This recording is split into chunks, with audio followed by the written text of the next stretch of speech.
Hi, I'm Sarah. Welcome to the Daily English Show. The other day I got an email from a guy who has videos on YouTube. His username is tokyocooney. I've talked about him before, but I'd never met him before, just seen his videos, and he'd sent me a few emails with suggestions for the show. Anyway, he said, I'm coming to Hokkaido. I don't know exactly where yet, but I've got a gig there. He does stand-up comedy. So I wrote back and I said, cool, I hope it's near here, it'll be awesome to meet you, you have to come and stay. And it turned out it was pretty close to Kuchan, so he came and stayed for a night, and it was great. He's such a cool guy, and we had an excellent time. We went out to karaoke, and I realised it's a bad idea to go to karaoke with someone who has a video camera and a YouTube account. Anyway, he agreed to be a guest on the Daily English Show, which is great. I asked him some questions and he told me that he came to Japan in July 2001, and originally he was planning to just stay here for a year, but he's still here now, almost 6 years later. And in Japan he's worked as an English teacher, a writer and a stand-up comedian. First I started off at like a kind of big group government-run class at Kuyakusho. And then I decided I liked it. That was just a taste, basic kind of meet greetings and vocabulary. Then after that I decided to get more serious, and I got a private teacher at a Japanese language school and had 2 lessons a week, 1 hour each, man-to-man. And it was actually kind of tough because I would spend all day teaching English and then afterwards have to go and take an hour-long Japanese class. But it was necessary. I think people try to study on their own, and I think especially in the beginning it's very necessary to have at least twice a week a good hour with a professional teacher to get you on the right course. And then after about 2-3 years, when I had more confidence, I cut down to once a week, and then after that, now I don't go to classes anymore, but I do some studying on my own. Kia ora, in Stick News today, a 52-year-old man finished swimming down the Amazon River today. It took him 66 days. This guy loves swimming down rivers. The last long swim he had was in China. This time he swam 5,268 kilometers down the Amazon River. During the swim he suffered from nausea, diarrhea, dangerously high blood pressure, sunstroke, dizziness and delirium. Today he finished the swim and went to hospital. And that was Stick News for Monday, the 9th of April. Kia ora. Is writing your biggest passion? What kind of writing do you most want to do? And you also do stand-up, don't you? Do you do it in Japanese or English? What has happened to you since you put videos on YouTube?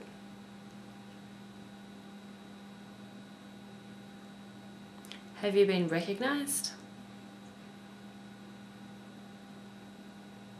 What advice do you have for people studying English?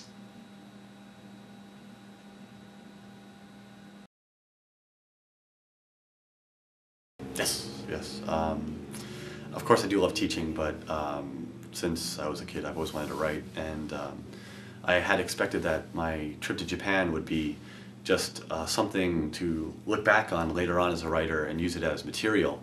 And now it is that. I'm using my experience in Japan as material, but for writing in Japan. So I just never got back to the States. One small thing I forgot to do. TV writing. It's basically never changed in my life. I've always wanted to do TV writing. I got first hooked on Monty Python when I was like middle school or younger, and I think that was when I first started to realize, like, wow, people can do that for a living. And when I was a middle school student, I tried, writing sketches, and I had my first camera maybe when I was in middle school. I got it for a Christmas present from my parents, and me and my friends would tape sketches, and from that I basically realized that's what I wanted to do. Yeah, I do stand-up. I do stand-up, but I don't particularly like doing stand-up. It's kind of a necessary evil for all writers. because one of the major ways of getting work is having producers or people who do the work come and see your stand-up. And then they say, oh, wow, that guy's funny. And then you're brought in to pitch an idea or to sell a story. Only after, usually, they see that. But sometimes they will read just your proposal. But actually, stand-up is one of the major ways to get work. I do it in both Japanese and English, but I do it for money in English. I do it for Japanese for a hobby.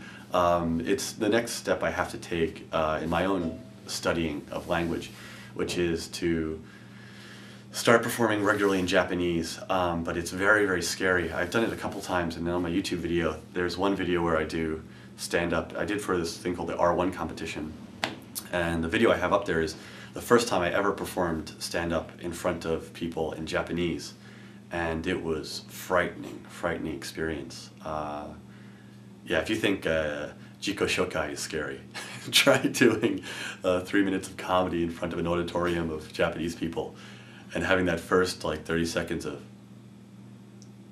staring back at you. But I have to start getting over the fear of it and just doing it, because I feel comfortable doing it in English comedy. I don't get nervous anymore, but when I do it in Japanese, I feel like I'm starting all over again, which is the frightening part. I've lost many hours of my life to editing, downloading, responding to emails, but to be honest, I don't think I lost them. It's kind of like any other hobby, model airplanes or I don't know, sniffing glue. It doesn't necessarily make you smarter, but it's very enjoyable, and I've actually met lots of interesting people. For example, Sarah from the Daily English Show, through making the videos, and it's also just been, I don't know, a great way to relax. Editing is very fun. It brings me to a zen-like state of peace and calm as I'm just going chung, editing things. Yeah, a couple times in Tokyo, so far only foreigners have said, oh, hey, you're that guy from YouTube.